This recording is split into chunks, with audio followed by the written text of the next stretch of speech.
Okay, so welcome everyone. I am so excited that you're here today for our financial aid session.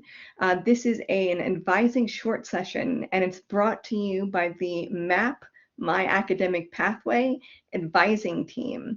We come up with these suggestions based off of things you ask us to do, as well as what we come up with in our team meetings. So if you have any suggestions for the future, please let us know. And with that, Precious, I am so excited that you're here today to talk about financial aid, because as an advisor, this is something I really want to know a lot about and be well versed in. So with that, I will turn it over to you, Precious. Thank you, Amy. Can everyone hear me okay? Yes, you sound great. Perfect. So, on behalf of the Financial Aid Office and myself, we would like to thank you all for this opportunity as we do receive a lot of questions from academic advisors throughout the academic year. And we haven't put on a profession development in a couple of years. And so, thank you for this opportunity, Amy. Thank you for actually suggesting this PD session. Sorry we couldn't do it earlier, only because in the beginning of the semester is an extremely busy time for us, but I'm so happy that we have the opportunity now. And so I'm going to try to cram a lot of information in 30 minutes. I was telling Amy that it's hard to discuss financial aid in 30 minutes because it's like a foreign language. But if you have any questions, please put it in the chat and someone from my team will be happy to answer it, okay? So let's just get started. So I actually spoke with Dean Byington and Dean Goodson regarding what are the top 5 hot topics that an advisor seems to get confused on, or that financial aid can share a little bit more information about. And so the 5 topics are degree audit, maximum time frame. Why do students always come to me asking to complete this appeal, saying how many credit hours they have remaining? Summer Pell, the census date, and disbursements, or better known as refund checks. So these are the 5 topics that we will try to discuss in the next 27 minutes or so. And like I said, if you have any questions, because I can tend to go fast, please put it in the chat, or you can send me an email later. Okay, so I just want to go over the main financial aid big picture. How does a student even receive financial aid? The first step is they have to create an FSA ID for the student and the parent if they're a dependent student. Once they complete the FAFSA at FAFSA.gov, then we also recommend that they complete the data retrieval tool, which automatically transfers their tax information from the IRS website. It has been stated and proven that when a student uses the DRT tool, the data retrieval tool, that it decreases their chances of verification because that information is already coming from a government IRS website. And so we recommend students use that tool, and parents when completing that FAFSA. The FAFSA does not come to us immediately. That is a misconception that a lot of people have. It takes 3 to 5 business days for our office to receive it once the student submits it. And that's if there's no issues on their side. Once we receive the FAFSA, that is when we will contact the student. We will email them at the email address that they have on their FAFSA, letting them know what documents we are requesting. Also, it is on the student's web advisor. So a lot of times in the summer, students are calling us asking, and also asking you what documents are needed. Please point them to their web advisor, okay? And we do import on Monday, Wednesdays, and Fridays. Please note when a new academic year starts, the days may switch as well, but typically we do import every other day. We will start importing the new year's FAFSA, so 21-22, towards late April, beginning of May. So a lot of students have completed that, but we have to set up our system for the new year. But if a student wants to call our office and see if their 21-22 FAFSA has been completed and processed, then we can look in the system behind the scenes and let the student know. So that's just a a little bit of background information on financial aid and how students can obtain a financial aid award. So once they have their financial aid award, these are the types of aid a student can receive. I will not go over all of them, but one thing I do want to point out that Central Carolina does not participate in the federal loan program, that we offer federal grants, federal work study, also state aid. If a student wants to obtain a private loan, they will need to go seek it, a private lender themselves. In the past, students have used Sallie Mae, Wells Fargo, and things like that. I will say that Wells Fargo has stopped accepting new clients, but like we do not promote private loans. Not a lot of our students actually take out private loans unless they have a high EFC. But we try to promote scholarships, the foundation office, state scholarships. Also, we try to keep our website updated with scholarships as well, especially from the state level. Other resources, Finish Line Grant, child care assistance. The biggest thing right now is if you know of a student who needs child care assistance, we have plenty of funding available. Please, please, please send them our way, as we would like to spend this money. If you know of anyone, please send them to Amy Barrier in our office. She's our child care coordinator in our office, and she can reach out to the students that you refer to us. So please, please, please, we have plenty of funding. Regarding HERF, as you all may have heard, we are receiving a second round of HERF fundings. We actually have a meeting this afternoon to determine how we will disperse those funds to students, as they have, yes, we will get that to you, Shauna, regarding an updated flyer for childcare. That would be awesome. But yes, we do have emergency funds, the second round coming, and we will share that information within the next week or so. It's another $1.2 million that we would love to assist our students. So that information will be coming out soon.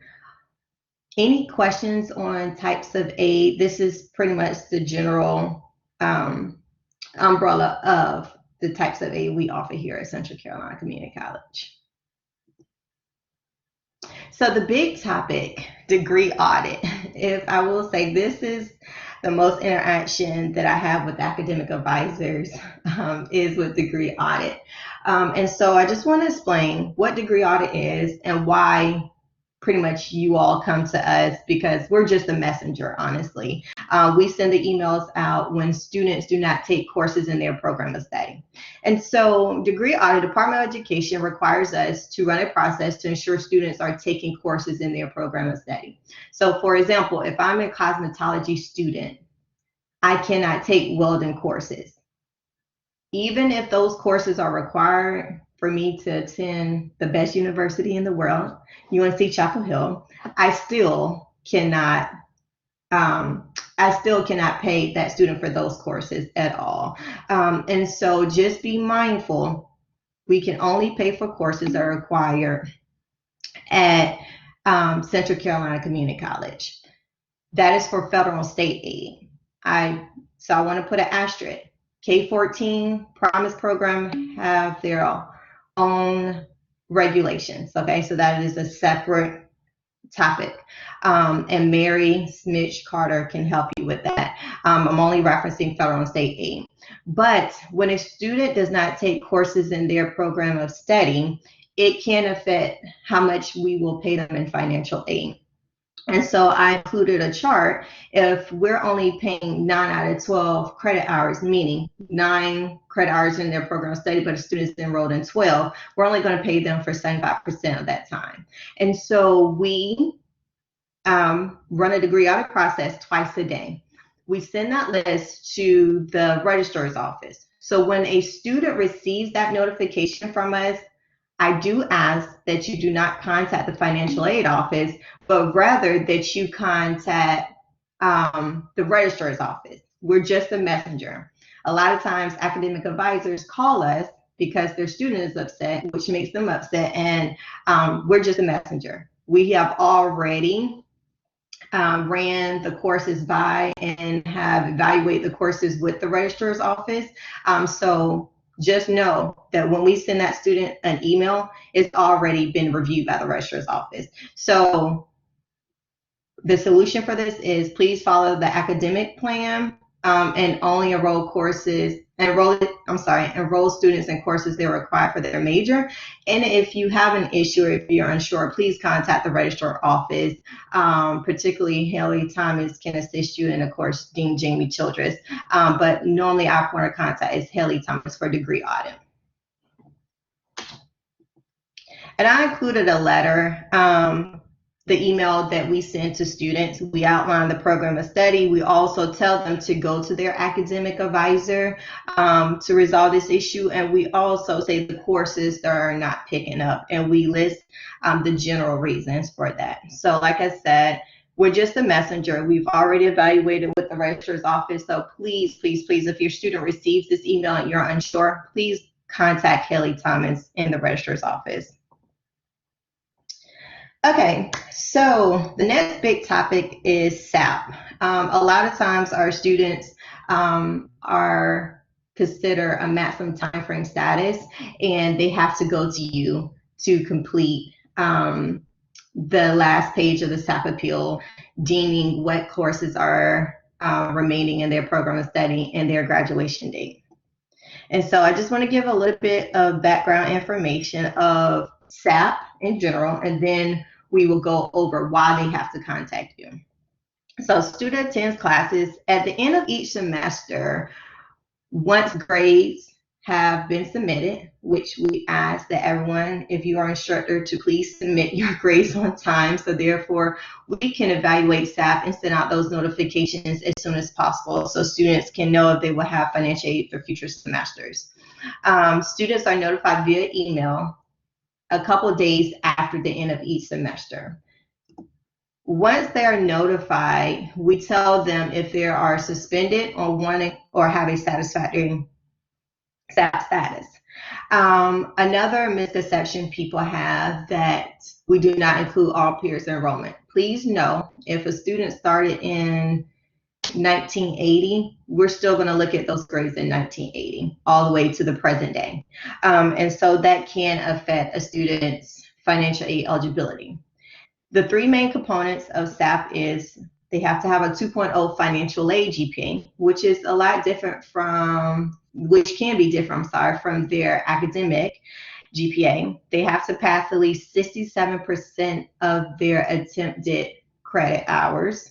Also, they have to complete their program of study within 150% maximum time frame. And I'll show you an example of that, because that's the one I really want to focus on, because that is the one that our students are coming to you for. Okay, so what is maximum time frame? Students must complete an eligible program within a time frame to not exceed 150% of the program length. So for example, if a student's program only requires 60 credit hours, say an associate's degree, we give them 150% time frame. So you just times whatever the required amount of hours for that program is by 150%, and that gives you 90 credit hours. So we allow a student to have 90 credit hours, excuse me, to complete their program of study. When they exceed that, that is when we will place them on maximum time frame, and they have to submit a SAP appeal. And within that SAP appeal, they have to explain what caused them to exceed the 150%, and what are they doing to correct that that situation. And also, sometimes they may have to provide documentation regarding maximum time frame, depending upon the situation. Or sometimes it is, I'm just pursuing a second degree, and that's when they will come to you, and you have to complete the last page of the appeal. So, based upon what I just showed you, what is the answer to this one? And while we are, and you could type your answers in the chat box. And while you all are doing that, someone asked, how long does it take to hear back from a SAP process? Great question. So it depends upon the time of the year. So right now, I can easily say 1 to 2 week turnaround time. But if you are asking that question in the summertime, our time frame can range from 2 to 3 weeks. So that's why we try to tell students to get it in as early as possible. Especially when it gets closer to the start of the semester. So someone says, so it's not based on actual time. They could be enrolled for 10 years prior, but exactly. It all depends on the amount of credit hours. And so answers are coming in. And so that is the answer, 112.5%, as an example. So just be mindful that is how we evaluate maximum time frame. So I hope that helps. And be mindful that there are some credits from years and years, and you'll be surprised. Of some were half credits and some are decimals. But generally we do have whole numbers in this day and time. But you'll be surprised what the grading were years and years ago that we have in our system from when the school initially started. So, yes. Okay, so this is an example of the last page of the SAP appeal that we asked advisors to complete. So we're asking them to list the remaining hours a student needs to complete their program of study. Also list the classes, because we have to make sure that when we evaluate SAP at the end of the semester, that we are ensuring that students are taking these courses that you have listed. We don't care about the order. We just care about the course and the credit hours, and also the correct program of study, because sometimes students have multiple programs and we have to evaluate each program at a time. And so we ask that you please make this as accurate as possible, because this is what we use when we place the student on academic probation, and we have to follow what you are saying are the courses needed. Okay, because if a student's taking something out of this, what you state, then we're going to place them on termination, because then they're not abiding by the guidelines that we have initially approved them on. So please make sure this is accurate as possible. One good thing I will say is we are going to electronic SAP appeal form. That's one great thing that has happened out of COVID. And so actually, it will be effective starting Monday. We are taking our PDF forms off our website, and all our forms will be electronic. I will say, 97% of our forms will be electronic. And one of the forms that will be electronic will be a staff appeal form. So what that means is a student will complete their portion. Once it comes to you, you just have to fill this part out and send it back, and it will come to our office electronically. So no more paper form with this. So we're truly excited to get this rolling effective Monday. So thank you, IT, for working hard on this project with us.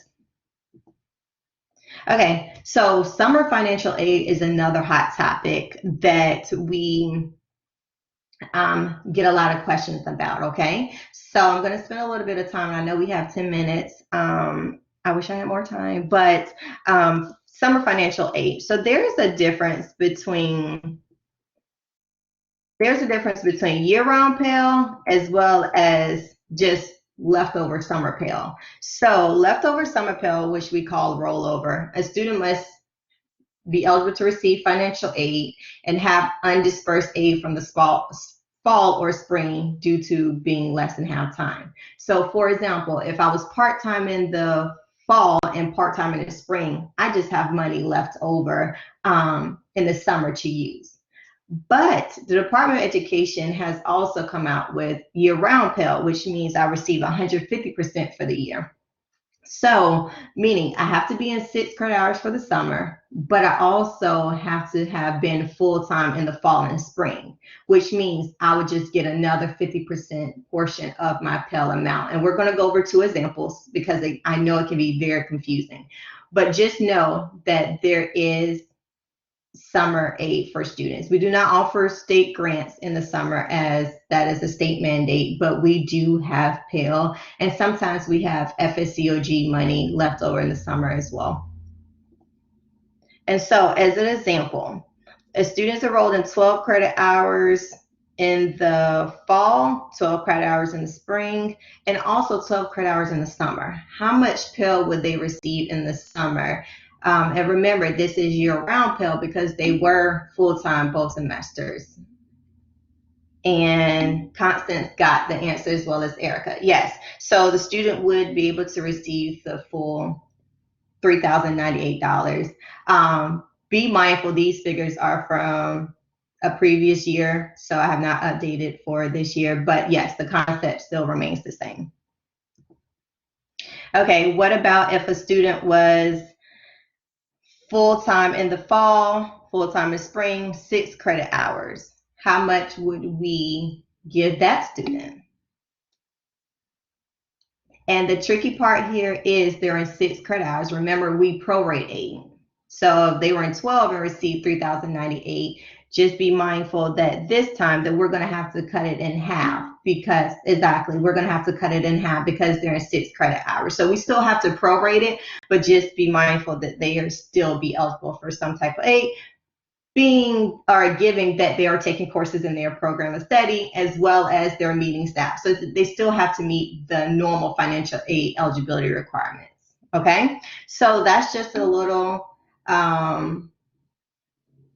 yes, and students, that is a misconception. Constance brought up a great point. Students also need to realize 12 hours is a lot, yes, and they do not have to take 12 credit hours. And so for them to receive year-round Pell, yes, you have to be in 6 credit hours, but yes, it will be prorated. But we can definitely speak a little more offline, Erica, regarding that because I want to get through the presentation really quick. But yes, I will follow up with you regarding because those are awesome questions. Okay, census date. This is a really big one. So just think of census date as the freeze date of each semester. Freeze. That's what we also call it, our freeze date when explaining it to our students. So we have to freeze financial aid on a particular day of each semester because that's how we determine how much we will pay a student. If there's some schools who do not have a one set census date, but what that means is you're going to constantly, as a student, add classes and drop courses. You're going to constantly add money, take away money, add money, take away money. And that can be a lot, especially for our demographic of students. And so we have a census date for the spring semester. And does anyone know what our spring census date is? And no, the census date, financial aid census date is not the same as the academic census date. At some institutions it is, but at our institution we want to allow a little more time for students to add classes, especially since we have the 12 weeks and second 8-week courses. So no, the academic census date is not the same as the financial aid census date. But does anyone know what the spring financial aid census date is? Yes, Amy, one of our biggest supporter. So it is currently February 9th for this semester. So what that means is for students enrolled in courses that start after February 9th, your enrollment will be frozen as the first day of your course. So meaning everyone that have registered for our 16-week and first 8-week courses and also 12-week courses, it is February 9th. But we understand that we have brand new second 8-week students, and I'm emphasizing brand new second 8-week students. If they're already enrolled in a previous module, meaning a first 8-week or a 16-week course or 12-week, their census date is going to be February 9th. But it's going to be, if they're a brand new second 8-week student, it will be the first day of their course. And that's what we lock them in on. And so, for example, student C is registered full-time, 12 credit hours at the beginning of the term. They drop 3 credits before the financial aid freeze date. How many credit hours will we adjust their financial aid to reflect? Good job, Constance and Erica. Yes, it will be 9 credit hours. So you're just saying 12 minus 3. And that is what we're going to pay. We're going to pay them 75% of their financial aid based upon them dropping those 3 credit hours. And so census dates can be very confusing. So someone said if a student added a second week course on 210, they would not get financial aid. Correct, unless they were a brand new second 8-week student. Okay, and so disbursements, better known as refund. Be mindful that attendance must be verified in all courses. Financial aid cannot pay for courses that do not count towards their program study, as I stated before. The business office, actually send refund checks to the address on file. So if a student would like to see what address they have on file, they can go to their web advisor, click on the My Profile to confirm their current address. If they need to change it for whatever reason, they will need to contact the registrar's office. And just know that withdrawal from courses will decrease your enrollment, especially if it's before the census date. And so how do we calculate refunds? We just take what their financial aid award is, minus their current tuition and fees, and that is their refund check. Yes, I do see that. I'm sorry about that. I will definitely move that over so when this is sent out. But in terms of the refund check, just know it is simple math. It is their financial aid award minus their current charges equal what they will receive in a refund check. And so that is all administered when we do our FADER process. That's the internal word we use in the office, where we pretty much shut down for a couple of days to determine how much a student will receive. And also our disbursement dates are on our website.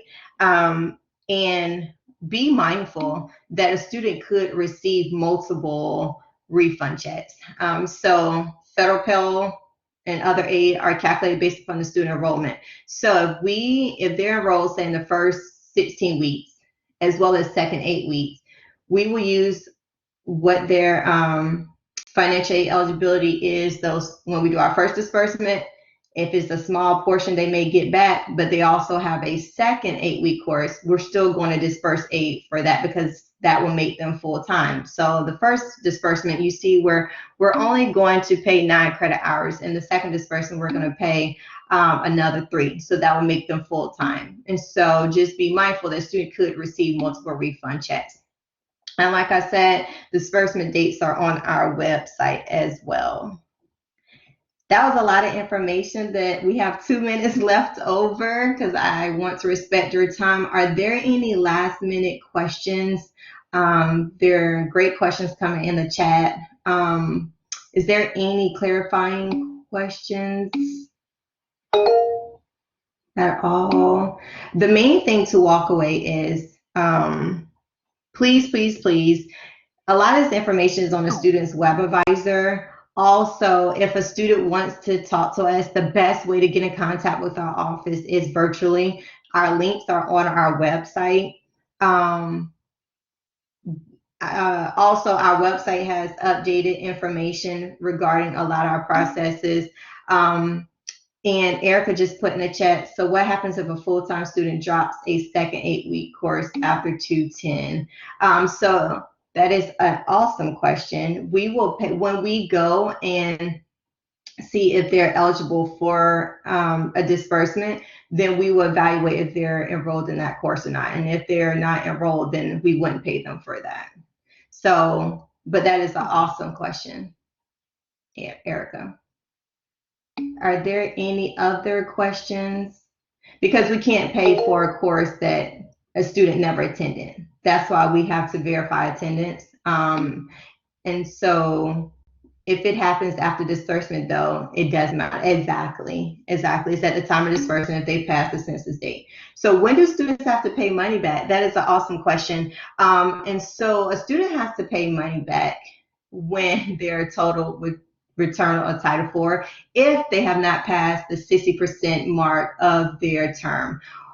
If they're only receiving state grants, they have to pass 35% of their courses or their term. But it's only when they have withdrawn from all their courses and have not reached that 60% mark. So then a follow-up question would be, what is the 60% mark? It just depends upon that student's course. We try not to advertise it because we do not want students just withdrawing from receiving financial aid and then withdrawing from courses. But we will assist the student on a student by student basis. But like it is, if they are a total withdrawal from all their courses and have not passed that 60% mark of the semester for federal aid. Thank you, Dean Byington. That was an awesome question. Are there any other questions? Can we hang out? Sure. I have unlimited amount of time today, which I don't say often. But yes, sure. Well, I will hang out, Amy, for anyone who wants to stay in the chat.